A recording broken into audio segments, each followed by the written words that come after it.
Boom. We're back. It's 2015. This is our first episode of the year. Oh, which means we should say Happy New Year. And that is Matt behind the camera, wishing you all the best in 2015. I am Ben. We've got Agent Scully somewhere in the darkness here, and we've got you, most importantly, watching the show, and that makes this stuff they don't want you to know. Now, this year we wanted to start out with something a little bit different. Over the past few years, for those of you who have watched the show for some time, you know that we've tackled income inequality. We've tackled all sorts of things about society. We've also looked at psychology and the way your brain can trick you sometimes. But let's look at all three of these things together to answer a question that sort of baffled us when we first heard it, and that is, does being wealthy make you a bad person?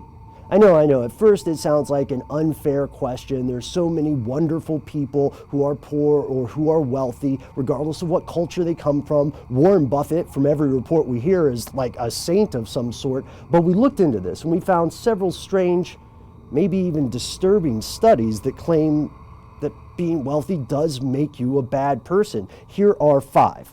So we'll start at number 5, and this is a little bit debatable. There's this belief that having too much money, whatever that is, can make you a bit of a miser, a bit of an Ebenezer Scrooge, or a Scrooge McDuck if you prefer the cartoon. And here's what they found. Researchers for several nonprofit agencies found that people with an income of $25,000 or less tended to give around 4.2% of their income to charitable causes. On the other hand, people who were making $150,000 or more tended to give only about 2.7% of their income. Now, to be fair, 2.7% of $150,000 versus 4.2% of less than $25,000, it's a tough call, but that is not the only other evidence. So we've got stingy. Number 4, greed.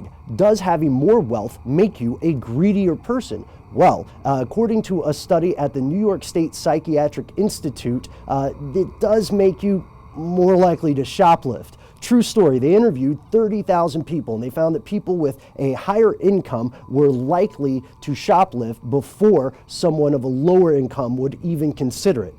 But wait, as they say in the TV commercials, there is more. A study at UC Berkeley found that people who had a higher income or social status were also more likely to take candy from a dish marked for children. So if you think about it, and if you want to be sensationalistic about it, it's easier for people who have a lot of money to take candy from kids. And speaking of UC Berkeley, that brings us to number 3. Are people with more wealth more likely to cheat? Well, a researcher named Paul Piff at UC Berkeley found out that apparently this is the case. Here's what he did. He had his subjects play a game that offered a $50 cash prize, and it was possible to cheat on this game. And Paul found that people who made over $150,000 a year were 4 times more likely to cheat on the game. 4 times more likely to cheat on the game than someone who made $15,000 or less. And here's the interesting thing. If you make $15,000 or less a year, then $50 in absolute terms matters more than $150,000 in most cases. I mean, if you make $15,000 a year, $50 extra could be a utility bill, it could be a night out on the town, it could be the difference between Christmas or not having one for some people. Number 2, and this is maybe not so much about being a bad person as it is a sad possible fact. A guy at Harvard named Michael Norton went around and asked a bunch of people if they were happy, if they were satisfied. I mean, that's the thing we always hear, right? Money buys happiness. But what Michael Norton found is that people with higher income ranges after a certain threshold were much, much less likely to be satisfied. They just weren't happy. They wanted more, they didn't like where they were in life, and maybe didn't think they were doing as well compared to their peers. Weird. Pause. Matt, could I get a drum roll, please? Perfect. Number 1. What if having more money makes you less compassionate, makes you feel less empathy, makes you care less about other people in the world around you? Well, according to UCLA researcher Keely Muscatel, that's exactly what happens. You see, Muscatel found that the areas of your brain linked with empathy and experiencing other people's pain or sorrow or just hoping they're okay, these regions of the brain were less active in people who were wealthy or had high income. And it's weird because here's how they showed it. They would have the test subjects watching one of two videos or watching two videos. In one, there's somebody telling you how to build like a patio or something. And the second one depicts children who have cancer.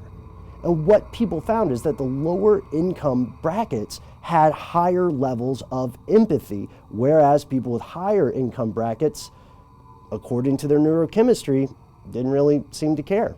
But that wasn't the only metric they studied. They didn't just look at brain activity, you guys. They also looked at heart rate, and they found that people with a lower income level were exhibiting a heart rate that indicated more identification and or empathy, specifically a slower heart rate. So if we take all these 5 accusations, right? Stingy, greedy, cheating, unsatisfied, unempathetic, then what we find is a really strange implication here, but we should also be fair and say that these studies are by no means conclusive. But we do know that there is enough data here to justify researching the psychological effects of winning a great deal of money or inheriting money or having a really high income over time. Does it alter your perspective or the way you think? And by the way, one of the arguments for this perceived lack of empathy would be that people with more social status or a higher income are able to contemplate themselves more and have more abilities to actualize their independence. So this might not be as black and white as it seems, or is it? Thank you so much for watching. Like, subscribe, and let us know not only if you think wealth can change a person's brain, but what do you think about authority? What do you think about your boss? Would you say your boss is cool? Would you say your boss is crazy? Would you say your boss is a sociopath? Stay tuned. We've got an episode about it coming up at the end of this week.